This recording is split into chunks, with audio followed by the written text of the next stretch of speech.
කොමදිතිංආලට අද මම මේ වීඩියෝ එකෙන් කතා කරන්නේ SSW වීසා කාණ්ඩයේ දැනට ලංකාවට ඕපන් වෙලා තියෙන ශේෂ්ත්‍ර ගැන. ඉතින් ඒක නිතරම අප්ඩේට් වෙනවා. මම කතා කරන්නේ අද වෙනකොට 2026 6 වෙනි මාසේ වෙනකොට ඒකේ තියෙන අප්ඩේට් එක ලංකාවට ඕපන් වෙලා තියෙන ශේෂ්ත්‍ර ගැන. ඊට අමතරව SSW වීසා කාණ්ඩයේ තියෙන කොටස් දෙක ගැනත් මේ වීඩියෝ එකෙන් කතා කරනවා. ඉතින් මම කලින් වීඩියෝ එකක් දාලා තියෙනවා SSW වීසා කාණ්ඩයේ යටතේ ජපානයට එන්න ඉන්න කෙනෙක් නම් එයාට මොන වගේ සුදුසුකම්ද තියෙන්න ඕනි, එතකොට වියදම කොච්චරක් විතර යනවද කියලා. ඉතින් ඒකත් බලපු නැති කෙනෙක් ඉන්නවා නම් ඩිස්ක්‍රිප්ෂන් එකේ ලින්ක් එක දාලා තියෙනවා බලන්න. එහෙනම් අපි කෙරෙන්න අද මාතෘකාවට යමු. අපි එහෙනම් දැන් එකටම කතා කරමු SSW වීසා කාණ්ඩයේ තියෙන කොටස් දෙක ගැන. SSW වීසා කාණ්ඩයේ කොටස් දෙකක් තියෙනවා.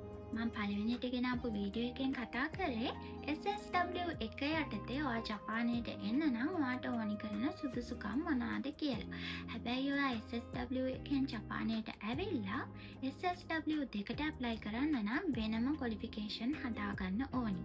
ඒක ඔයා ඇප්ලයි කරන ඉන්ඩස්ට්‍රි එකත් එක්ක වෙනස් වෙනවා. ඒකට ඕනි කරන ක්වොලිෆිකේෂන් ඉන්ඩස්ට්‍රි එකත් එක්ක තමයි තීරණය වෙන්නේ. හැබැයි අනිවාර්යයෙන්ම ඔයා SSW දෙක ස්කිල් ටෙස්ට් එක කරන්න ඕනි.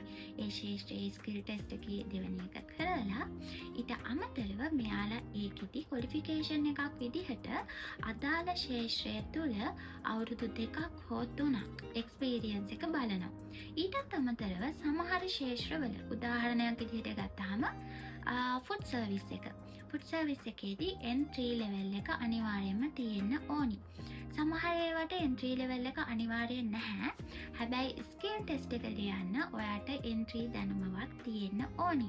ඉතින් අපි ওই ක්වොලිෆිකේෂන් ටික හදාගත්තට පස්සේ අපිට පුළුවන් SSW දෙකට ඇප්ලයි කරන්න. ඔයාට හිතෙන්න පුළුවන් SSW එකෙන් නැතුව කෙලින්ම අපිට දෙකට යන්න බැයිද කියලා. ලංකාවේ ඉඳලම දෙකට එන්න බැයිද කියලා. ඇත්තටම කිව්වොත් එහෙම කරන්න බෑ. මොකද මෙයාලා ක්වොලිෆිකේෂන් එකක් විදිහට අදාළ ශේෂ්ත්‍රය තුළ අවුරුදු 2ක හෝ 3ක එක්ස්පීරියන්ස් එකක් බලන නිසා ඔයා ඉස්සෙල්ලම ජපානයට SSW එකකින් ඇවිල්ලා තමයි SSW දෙකට ඇප්ලයි කරන්න ඕනි. ඉතින් අපි ඊළඟට බලමු මේ SSW එක සහ දෙකේ තියෙන ප්‍රධාන වාසි අවාසි මොනවාද කියලා. SSW එක ගත්තාම ඒකෙදී ඔයා ජපානයට ආවහම සාමාන්‍ය ජපාන් සේවකයෙකු, ඒ කියන්නේ දැන් හිතන්නකො රෙස්ටොරන්ට් එකක් කියලා. ඒ රෙස්ටොරන්ට් එකේ වැඩ කරනවානේ ජපාන් ජාතිකයින්.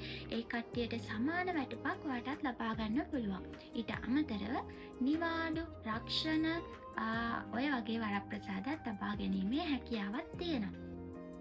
ඊටත් අමතරව ඔයාගේ වීසා එක වළංගු කාලය අවුරුදු 5යි. ප්‍රධානතම අවාසිය තමයි ඔයාට ලංකාවේ කට්ටියව ජපානයට ගෙන්වා ගැනීමේ හැකියාවක් නැහැ. ඒ වගේම තමයි PR එක ඇප්ලයි කිරීමේ හැකියාවකුත් මේ පළවෙනි කාණ්ඩයට නැහැ. හැබැයි ඔයා SSW දෙකට ඇප්ලයි කරනවා නම් ඔයාට වීසා එක ඔයාට කැමති කාලයක් අලුත් කර ගැනීමේ හැකියාව තියෙනවා. ඒ කියන්නේ වළංගු කාලයක් නැහැ. ඒ වගේම ඔයාට ලංකාවේ ඉන්න ඔයාගේ සැමියා හෝ බිරිඳ, දරුවන් ඔය වගේ ලංකාවේ ඉන්න කට්ටියව ජපානයට ගෙන්වා ගැනීමේ හැකියාවකුත් තියෙනවා. කාලය යනත් එක්ක ඔයාට PR එක ඇප්ලයි කිරීමේ හැකියාවකුත් තියෙනවා. ඊටත් අමතරව SSW දෙකට ගියහම SSW එක යටතේදී ඔයා ලබාගත් පඩියට වඩා, සැලරි එකට වඩා වැඩි සැලරි එකක් ලබා ගැනීමේ හැකියාවකුත් තියෙනවා. ඉතින් SSW දෙකට මාරු වුණාම ඔයාට වාසි ගොඩක් තියෙනවා. ඒ වුණාට හැබැයි ඒකට ක්වොලිෆයිඩ් වෙන්න ඕනි. ඉතින් SSW එක සහ දෙකේ තියෙන වෙනස්කම් ටික ඕක. ඊළඟට අපි එහෙනම් කතා කරමු දැන් වෙනකොට SSW වීසා කාණ්ඩයේ යටතේ ලංකාවට ඕපන් වෙලා තියෙන ශේෂ්ත්‍ර මොනවාද කියලා. වීඩියෝ එකේ දෙවැනි කොටසට යන්න කලින් මට තවත් වැදගත් දෙයක් ඔයාලට කියන්න තියෙනවා. ඒ තමයි මම ජපානයට ආවේ ෆුඩ් සර්විස් ඉන්ඩස්ට්‍රි එකේ යටතේ. හැබැයි දැන් වෙනකොට ලංකාවේ කට්ටියට ෆුඩ් සර්විස් යටතේ ජපානයට එන්න පුළුවන් කමක් නැහැ. මොකද 2026 මාර්තු මාසයේ ඉඳන් ෆුඩ් සර්විස් වලට ජපානයට ශ්‍රමිකයින් බඳවා ගැනීමක් සිද්ධ වෙන්නේ නැහැ. මොකද එයාලා 2028 වෙද්දී ගන්න බලාපොරොත්තු වුණු ශ්‍රමිකයින් සංඛ්‍යාව එයාලට 2026 වෙද්දිම සම්පූර්ණ වෙලා. ඉතින් එයාලගේ වේකන්සීස් නැති නිසා තවදුරටත් ඒ ඉන්ඩස්ට්‍රී එක ඕපන් නැහැ. ඒක ගොඩක් කනගාටුදායක කරුණක්. හැබැයි අපි දැන් ඊළඟට කතා කරමු මොනවාද ඕපන් වෙලා තියෙන ශේෂ්ත්‍ර කියලා. එකක් විතරයිනේ ක්ලෝස් වෙලා තියෙන්නේ. ඔයාලට වෙන try කරන්න ඉන්ඩස්ට්‍රි ගොඩක් තියෙනවා. ඉතින් අපි දැන් ඒ ගැන කතා කරන්න යමු. අපි දැන් යන්න හදන්නේ වීඩියෝ එකේ දෙවැනි කොටසට. ඉතින් අපි දැන් කතා කරමු මේ වෙනකොට SSW වීසා කාණ්ඩයේ යටතේ ලංකාවට ඕපන් වෙලා තියෙන ඉන්ඩස්ට්‍රි මොනවාද කියලා. ඉතින් මම මේකට ඕනි කරන තොරතුරු හොයාගත්තේ විදේශ සේවා නියුක්ති කාර්යාංශයේ වෙබ්සයිට් එකෙන්. ඒකට අනුව දැනට ලංකාවට ඕපන් වෙලා තියෙනවා ඉන්ඩස්ට්‍රි 8ක්. ඒ තමා පළවෙනි එක නර්සින් කෙයා. ඉතින් ඒකෙන් දැනටමත් ජපානයට ගොඩාක් කට්ටිය ඇවිල්ලා තියෙනවා. ඒක තවමත් ඕපන් තමා තියෙන්නේ. ඊට අමතරව agriculture and livestock. ඊටත් අමතරව තියෙනවා airport ground handling. ඊටත් අමතරව ඔයාලට එන අවස්ථාව තියෙනවා accommodation industry පැත්තට. ඊටත් අමතරව පුළුවන් construction industry. ඉතින් දැන් අපි කොටස් 5ක් ගැන කතා කරා. ඊට අමතරව තියෙනවා building cleaning and management. ආයෙ තියෙනවා automobile repair and maintenance. ඊටත් අමතරව තියෙනවා transportation. ඒ කියන්නේ drivers ගන්න එක.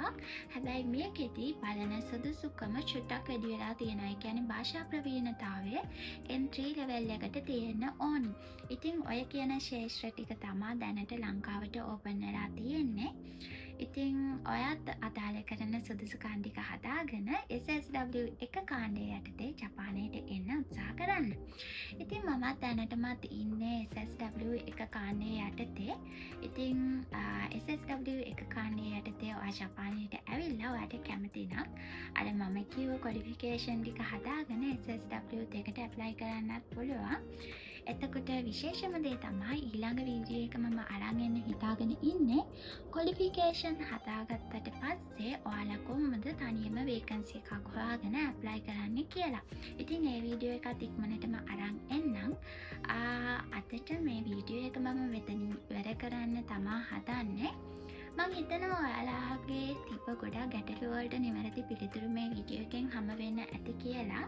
ඉතින් වීඩියෝ එක හොඳයි නම් ලයික් එකක් කමෙන්ට් එකක් දාන්න අමතක කරන්න එපා. මීටත් අමතරව ඔයාලට මොනවා හරි තවත් ගැටලුවක් තියෙනවා නම් අනිවාර්යෙන් කමෙන්ට් එකක් දාන්න මම රිප්ලයි කරන්නම්. එහෙනම් අනිත් වීඩියෝ එක අරගෙන ඉක්මනටම එන්නම්. channel එක subscribe කරන්න අමතක කරන්න එපා. bye bye.